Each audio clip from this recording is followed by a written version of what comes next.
Salut à tous, ravi de retrouver sur canalturf.com. Exercice de vitesse pour les 16 chevaux d'âge au départ du prix de la Tremblade, le quintet de ce mercredi 21 décembre sur l'hippodrome de Paris-Vincennes, un exercice de vitesse de 1100 mètres au start.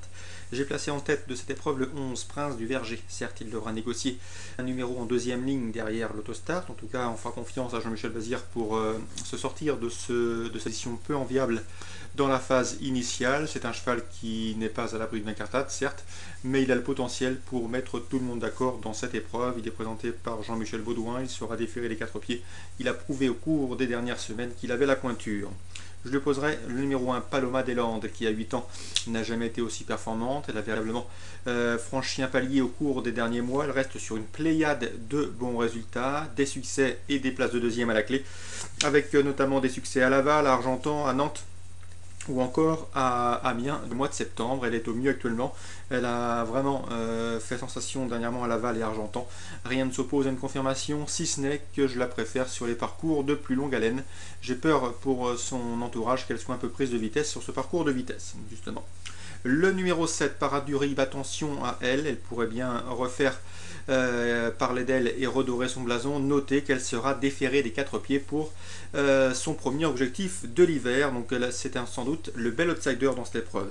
Le 12, Strong Boy, qui a des titres à faire valoir sur les parcours réduits, que ce soit en Allemagne ou en Scandinavie, pays dans lesquels il s'est produit au cours des derniers mois. Ensuite, le numéro 6, Descaronnes, j'ai pu m'entretenir avec Eric Martin, son entraîneur. Il est confiant, le cheval n'a pas eu une course dure la dernière fois. Il sait débouler, s'il a le bon parcours caché comme il les affectionne, il est capable de venir chercher pas mal de fatigués pour finir et pourquoi pas se hisser sur le podium. Le 15, Rocket Power, qui est arrivé depuis plusieurs semaines maintenant dans les box de Favois. Il avait gagné sur l'hippodrome de Romoranchi, et ce dans un style assez convaincant. Ensuite, à Vincennes, il n'a pas été en mesure de se montrer dangereux, mais il serait imprudent de l'écarter hâtivement. J'ai également retenu le numéro 8, Keep du Beauvoisin. Son degré de forme est difficile à situer avec précision, mais ce pensionnaire de Jürgen Westrom possède lui aussi de sérieuses références.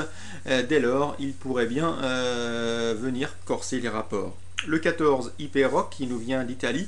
Lui est un spécialiste des parcours réduits. Il a d'ailleurs un chrono personnel à 1:11.5, c'est dire sa vitesse de base. S'il peut bénéficier d'un parcours, eh bien, il peut lui aussi intéresser les amateurs d'outsiders valables. Résumé chiffré pour ce quintet: 11, 1, 7, 12, 6, 15, 8 et 14.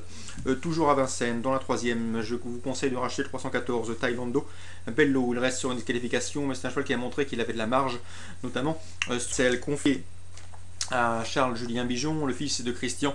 Ce Thailando Bello, le 314, semble en mesure de remettre les pendules à l'heure. Le lot est dans ses cordes.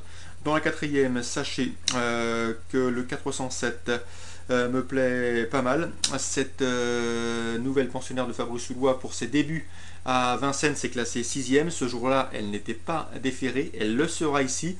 Donc attention à ce 407. Une jument qui a couru de bons lots en Scandinavie. Elle pourrait bien faire aussi bien et s'illustrer en région parisienne. Donc 407, attention, de bons bruits circulent sur sa candidature. Dans la cinquième, j'ai pu m'entretenir avec Yannick Henry, il présente le 504. C'est Sphinx d'Annover, pardon. D'après lui, le cheval sera mieux à la fin du bois. Ici, on prend surtout la température. Sachez qu'il a un bon engagement fin décembre, et ce sur un parcours de vitesse où il pourra être déféré des quatre pieds. Il ne l'est pas ici. Donc attention, lui, à la fin du mois, c'est surtout ici pour prendre la température. Cela dit, son entraîneur nous a confié que cela ne l'empêchait pas de prendre dans cette épreuve. Je lui préférais le 509, Soliman du Rib. Il vaut un lot de ce genre. Ce pensionnaire de Joël Allais fait face à un bon engagement, à lui d'en profiter. Dans la sixième, j'aime beaucoup le 608, Une de Vire. Sachez qu'il est tenu en estime par son entraîneur Ludovic Daniello.